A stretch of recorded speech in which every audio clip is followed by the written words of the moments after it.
Pesach commemorates the liberation of Jewish slaves, essentially, from Egyptian slavery.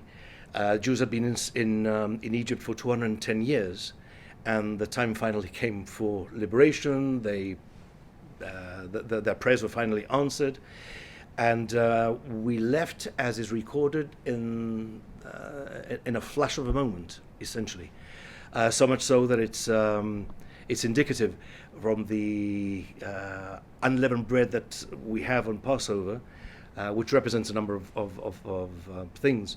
But one of them is the speed with which we left Egypt, that bread did not have the time to, or rather the dough didn't have time to rise into bread. So it remained a very thin wafer. So how do Gibraltarian Jewish families observe Passover? We commemorate it. Passover is very much a family event. So people travel from one end of the world to the other to spend time with their family. So essentially we spend Passover, as do other Jewish communities, with family, because the main ritual of Passover is a family home event. It's not a synagogue event. So the energies are all pulled into being home. So we have the ritual whereby we read the story of our suffering in Egypt and then of our liberation from Egypt. And we also, I refer to this as we taste history. Because, and let me change this. We taste memory rather than history, because I say that history is his story, somebody else's story. Passover is intimate to us. It's memory.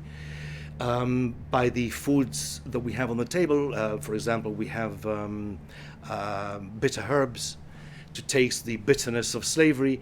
We have something which is called haroset, which resembles the mixture for mortar of bricks. So we do go through the stages of appearing as though we had been slaves and we had been liberated rather than our forefathers.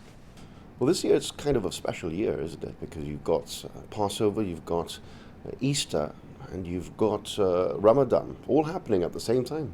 Indeed, there's also the Hindu-Sikh festival of Vaisakhi, which also coincides with the commencement of Passover. So we do have people of faith at the same time pulling their respective prayers, spiritual resources into this world, which has gone rather balmy, to put it mildly, with everything that we've been through in the past 2 years and everything we're going through at the moment. And I just hope and pray that all our prayers and all our efforts of people of faith and of no faith, that we can pull humanity through what is very difficult times. So yes, 4 religions coincide with the festivities at the same time. It's I don't know, I haven't researched whether this has happened before. I'm sure it has, or I'm sure it will, but it is coincidental, and I think it's marvelous at the same time.